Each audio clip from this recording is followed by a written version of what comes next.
Karen Aistro. Mula sa pagiging Be The Next Grand Winner Thank you so much. hanggang sa pagiging isa sa mga pinakabatang hosts ng Eat Bulaga, bawat milestone proves that she's built for the big stage. At mas lalo pa niyang pinapatunayan ang sarili bilang singer at recording artist. Ito na ba yun? Umiibig na ang puso. Sa bawat performance, it's her voice that steals the spotlight, taking over the Vibe Spot stage with her newest song, Karen Aistro. Naging ganito na ako'y nasa mundong maputla. Hanap ang halaga.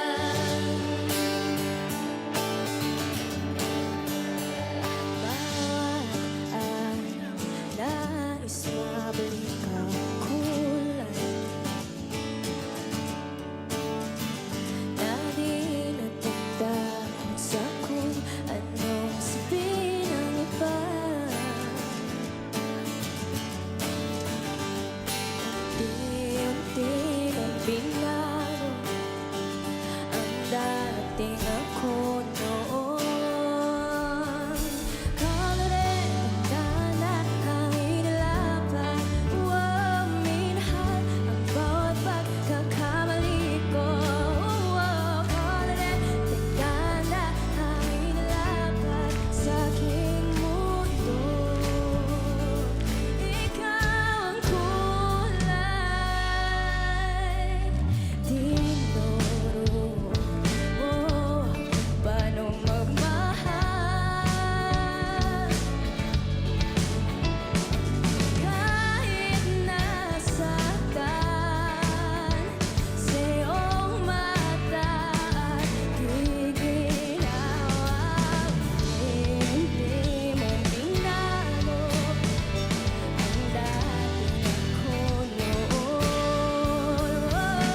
Kalorenta na ang ilapan.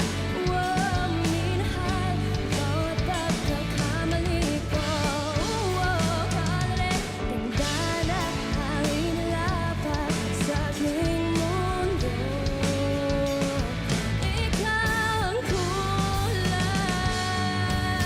ang kulay puso't isip. Ito'y nararamdaman dahil sa'yo ako'y buo.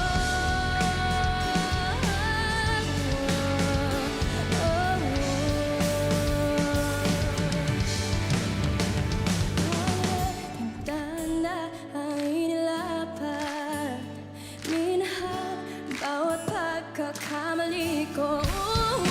Kalorenta na ang inilapan. Minahal bawat pagkakamali ko. Kalorenta na ang inilapan sa aking mundo. Ikaw ang kulay.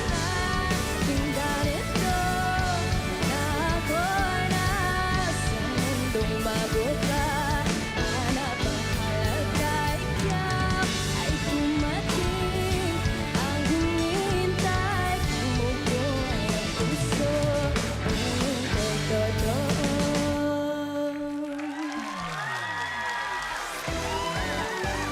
Yes! Of course, grabe. That's how you own the Vibe Plus stage. Once again, we have Karen Aistro. Hi everyone! Hi mga kapatid! Hi mga Vs! Grabe, it's my first time seeing you guys. Welcome to Vibe. First time talaga. Welcome, I miss you guys. Karen. Thank you. I'm so happy to be here. Shout out, shout out. Shout out. Shout out. Ayun, congratulations Karen sa bago mong single. Siyempre, kakalabas lang nito nung July 10 at ikaw rin ang isa sa mga nagsulat. Kaya gusto namin malaman, ano ang naging inspirasyon or sino ang mga inspirasyon mo sa pagsulat ng Colorete? Actually, this song, I wrote it last year and it's really for friends talaga. Kasi sila yung nagbigay ng kulay sa mundo ko and dumating sa point na sobrang lungkot talaga, na-realize ko na sobrang lungkot ko.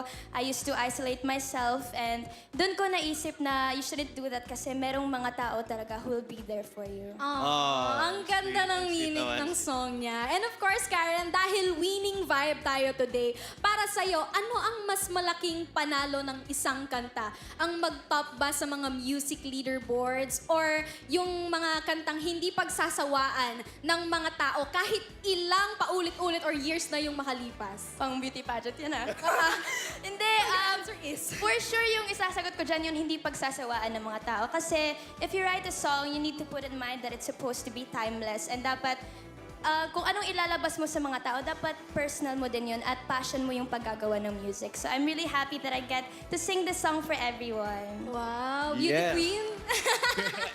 And I thank you.